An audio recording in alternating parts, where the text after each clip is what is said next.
Санаас подкасттай маань хамт байгаа бүх үзэгчтэй сонсогчдод баярлалаа. Мэдээж та YouTube дээр сонсож байгаа учраас лайк, subscribe товчнуудаа дарсан гэдэгт итгэж байна. Дараагүй бол яг одоо дараарай. Тэгэхээр 10 дугаар сарын дундуур Чех улсын эрүүл мэндийн хүрээлэнгийн төлөөлөгчид одоо мэдээлэл хийсэн байна. Маш том нийтлэл гарсан байсан учраас энэ дундаас нь яг гол хэлсэн зүйлсүүдийг нь яриад явчих гэж бодож байна. За тэд хэлэхдээ нийт халдварын 90% нь вирусын гаралтай байдаг бөгөөд үүнд антибиотикууд нөлөөлдөггүй гэж хэлсэн байгаа.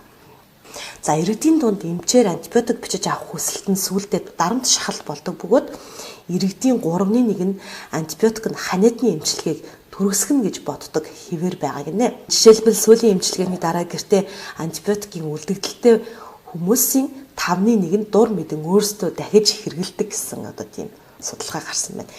За тэгээд мэрэгчлэтнүүдийн үзэж байгаагаар хүн амын антибиотикийг хэтрүүлэн хэрэглэх нь зарим тэсвэртэй бактери үйл ажиллагаагаа зогсооход хүргэдэг. Антибиотик дасал нь ялангуяа эмнэлэгт хэвтэх үед тулгардаг бөгөөд нийт өвчтнүүдийн 3/1 нь антибиотик хэрэглэдэг. Олон мууцтай их сургуулийн эмнэлгийн эмч Ян Строжил автомашины ослоос амьд үлдэх эсвэл хорт хавдрыг эмчлэх нь антибиотикийн эсэргүүцэл хэр хүчтэй байгаас хамаарна гэж хэлсэн байна. Түүний хэлснээр уушигны хиймэл агааржуулалттай өвчтнүүд янз бүрийн халдвартай тулгардаг гэж онцолж хэлсэн байна шүү. Тэгэхээр Чехийн шинжлэх ухааны академийн микробиологийн хүрээлэнгийн антибиотик эсэргүүцлийн механизмын бүлгийн дарга хэлэхдээ бактери байнга хөгжиж байдаг. Бактери нь хүрээлэн буй нянгаас эсэргүүцлийг олж авдаг, мөн бактери антибиотикийн дэргэд дасан зогцдог гэж тайлбарласан юм байна. 200 мянган гаруй хүн эмнэлэгт хэвтэх үед COVID-19 тахал антибиотикт тэсвэртэй байдалд хэрхэн нөлөөлөх талаар эмч нар санаа зовж байсан гэн. Эмч нар тахал Испани ханиачийг үргэлжилж бактерийн гаралтай уушигны хадгалгаа 2 дахь асуудал болно гэж имэж байсан. Гэсэн хэдиж ковидтэй бол вируст уушигны хадгалгаа үүсч антибиотикууд үүнд тохирохгүй гэж одоо эмч судлаачид тайлбарласан байна. Ихэнх антибиотикт хариу өгдөггүй нянгаар үүсгэгдэх халдварууд ч тахлын ихэнх үед эрүүл ахуйн хатуу арга хэмжээнүүдийн улмаас буурсан үзүүлэлт гаргасан байна. За эмч эрдэмтдийн мэдээллийн үеэр шин төрлийн антибиотик бүтээх, түүний судалгааны ажил, үйлдвэрлэлийн тухай яригдсан бөгөөд Чех улс пенициллины хомсдолд орох магадaltaй байгааг бас хэлсэн. За энэ тухай мэдээллүүд ч бас нэлээд шуурж байгаа те пенициллины хомсдолд орлоо гэдэг гарчигтай мэдээллүүд бас яваад ирсэн. Тэгээ Чех улсад халдварыг эмчлэх антибиотик байхгүйгээс жил бүр 500 өвчтөн нас бардаг гинэ. Энэ нь зам тээврийн ослоос ч илүү хохирогчд байгааг бас эмч нар онцолж хэлсэн байна. Тэгээд зарим эм тэр дундаа антибиотикууд ойрын ирээдүйд илүү үнэтэй болно гэсэн одоо мэдээллийг бас энэ үеэр хэлсэн.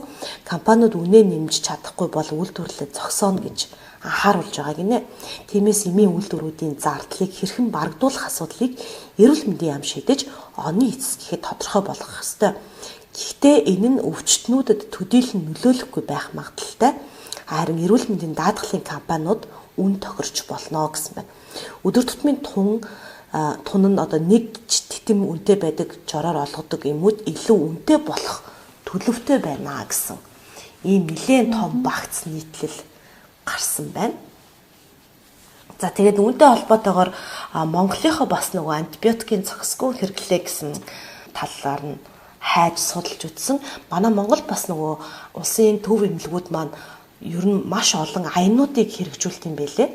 Тэгээ ялангуяа энэ антибиотикийн зохистой хэрэглээг одоо төлөвшүүлэх талаар ер нь бараг жил болгон аян өрнүүлт юм байна. Тэгээ энэ дундаас надад улсын 1-р төв эмнэлгийн эмчийн ярилцлага хэрэгтэй санагдсан. Тэгээд антибиотикийн зохисгүй хэрэглээ нэмжлэгийг үр дүнгүй болгохын зэрэгцээ таны эрүүл мэндийг эрсдэлд оруулах аюултай байдаг шүү. Тэгэхээр эм гэдэг нь аливаа өвчтнийг эмчлэх зорилготой тодорхой тун хэмжээгээр хэрэгэлдэг онцгой бүтээгдэхүүн эмийг зөв сонгож зөв хэрэглэж байж л хүссэн үр дүнгээ авч чадна.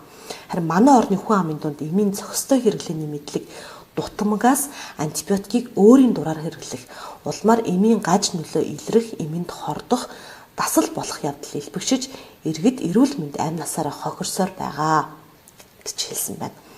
Нэгдүгürt эмийн сангууд өөрсдийнхөө ашиг орлогыг бодох зорилгоор одоо юм замбраагүй ерөнхийдөө худалдаалж байна. За хоёрдугаар талаараа иргэд өөрсдийнх нь мэдлэгээс болоод нөгөө эмч нарыг дарамтлах одоо энэ шахалт үзүүлэх байдлаар эмийн бичиг авах шаардлагыг үүсгдэг гэж ерөнхийдөө тайлбарласан байсан. За ер нь бол ийм антибиотикийг зохисгүй хэрэглэснээр эмийн хордлого болох, харшилтай болох, дархлаас сулрах аюултай. За мөн мөөгөнцөр, эмийн дасал, ургийн гажиг зэрэг бусад олон төрлийн өвчнөөс гадна ирээдүйн хойч үеийг мөхөх хүртэл сөрөг үр дагавартай байдаг гинэ. Дур мэдэн эм ууснаас болоод дараа нь ямар ч антибиотик уусан эмчлэгдэх боломжгүй болох аюул ойрхон байдаг шүү гэдгийг дахин сануулсан байна. За сүүлийн үеийн судалгаагаар 2030 он гэхэд одоогийн хэрэглэж байгаа антибиотикт бүх нян тэсвэртэй болох нь гэсэн дүгнэлт хийцгээж байгаа гинэ. Хүн төрөлхтөн ямар эмийг сонгож нэн эсэргүүцэх талаар одооноос ингээд яриад эхэлсэн.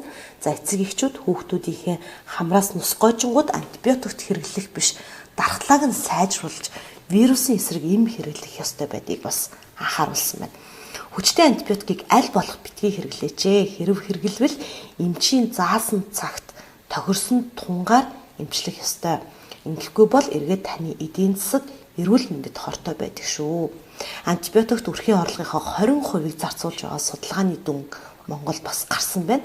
Эмийг зохистой хэрэглэснээр эрүүл мэндэ хамгаалаад зогсохгүй эдийн засгийн асар хэмнэлт гардаг гэдгийг энэ ярилцлага дээр бас тодруулж гаргасан байл. Тэгэхээр эндээс нөгөө нэг антибиотикт өрхийн орлогынхоо 20%-ийг зарцуулдаг гэдэг судалгаа бас аюу амар байгаа. 2016, 17, 18 онд бас яг иймэрхүү судалгааг Монголд хийсэн юм билээ. Ханит томооны улирал эхэлсэн улирал солигдож байгаа хүн болгоны дархлаа унж байгаа. Тэгэхээр энэ үед одоо яаралтай нөгөө нэг юугүй антибиотикийг бас битгий хэрэглээрээ заавал эмчид очиж хандаарай. Тэгээд вирусын гаралтай юу, бактерийн гаралтай юу гэдгийг ялгаж ийж ямар нэгэн эмийг яг тун жороор нь тэг яг зааврын дагуу хэрэглээрэй гэж сониос подкастынхаа зүгээс уриалгыг хүссэн болохоор энэ хүн мэдээллийг бэлтгэлээ. Тэгээд ерөнхийдөө бол яг нөгөө монголчууд хоёр яг ингээл нөгөө хоёулаа ярьдаг штэ хоорондоо айгу адилхан гэд тэ тэнгуүт яг энэ антибиотикийн замбраагүй хэрэглээтэй бас яг иргэдийн ойлголт адилхан байгаад байна гэдгийг энэ мэдээнээс бас олоод харсан гэх юм уу. Тэр нь айгу хөгжилтэй юм шиг хэрнэгтэй анхаарах ёстой зүйл мөн үү гэвэл мөн юм шиг санагдсан. Энэ тайранд яг эмийн сангууд тэгж нөгөө жороор өгдөггүй болохоор монголчууд Монгол явахаар антибиотик аваад ирдэг юм билээ. Тэг би болохоор угаасаа антибиотикнаас айдаг болохоор хүн амьтанд ч тэгж юм загтаггүй. Хүн амьтанд жинхэнэ чацарга нь аарцаал загтаг. Тэгж дархлаагаа дээшлүүлэх гэж хичээдэг. Тэгэхээр хүмүүс бас ийм загхихаа орон чацарга нь аарцаа загж байгаарэ. Харин энэ нөгөө дархлаа гэснээс би бас яг одоо ерөөдөө бол манай их яг уйлралтайгаараа холбоотойгоор гэр бүлээрээ өвдөд тэгээд бүхэл аргаа хэрглэж байгаа юм л да. Нөгөө антибиотикгүй хүн чинь антибиотик хэрэглэхээс өмнөх бүх анхны шатны юмнуудыг хэрэглэсэн. Тэгээд энэ дээр бас нөгөө манай ихч зөвлөсөн хүүхдүүд чинь ингээд өвдсөн. Мэдээж энэ бол нэгдүгээр уйлралын шинж чанартай тий. Хоёрдугаар тийм стресс гэдэг юм чинь айгүйх байгаа. Тэр юу гэхээр бид нар одоо юу гэдэг стресс гэхээр нэг юм уур уцаарыг ингэж ойлгоод байдаг. Гэтэл хүүхдүүдэд нөгөө стресс гэж үүсдэг. Тэр нь шинэ газартаа дасан зогцох тий. Одоо шинээр одоо цэцэрлэгт орох, шинээр сургуульд орохдоо дасан зогцоход хүүхдэд стресс гэж үүсдэг юм байлээ. Тэгээд тэрнээсээ хамааралтайгаар стрессээсээ болоод дархлаа ундаг. Дархлаа унснараа янз бүрийн нөгөө шинэ орчноосоо авж байгаа янз бүрийн бактерийн гаралтай, нингийн гаралтай одоо өвчлөлүүдийг авах, вирусын гаралтай өвчлөлүүдийг авах магадлал нь өндөрсөд явж байгаа байхгүй юу. Тэгээд нөгөө манай ихчийн зөвлөсөн айгу гоё имчилгээ нь юу гэхээр хүүхдээ айгу их ингээ хайрлаад тий тэврээд ингээд ийм шүл устай хоолой хийгээд мэдээж ингээд нэлээд жоох эрхэлж нялуураарэ. Тэгэхээр бас нөгөө хүүхдийн дархлаанд айгу их юм хайраар тий ингээд дархлаан цэнгэлэгдэн тэр чинь нэг талаараа нөгөө хүүхдийг тайвшруулад тий ганцаараа биш шүү.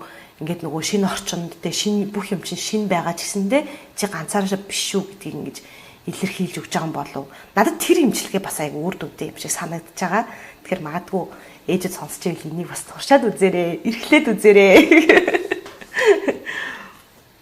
За манай подкаст энэ хүртэл байсан баярлалаа. Хэрвээ танд подкаст маань таалагдсан бол бусадтайгаа хуваалцаарай, шеэрлэгээрэй, бас subscribe дараарай. За тэгээд хүүтний улирал эхэлж байгаатай холбоотойгоор биеэ сайн арчилж тоглоорой, бити дараарай.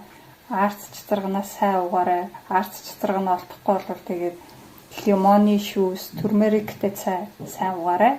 За тэгээд ирүүл байгаарай.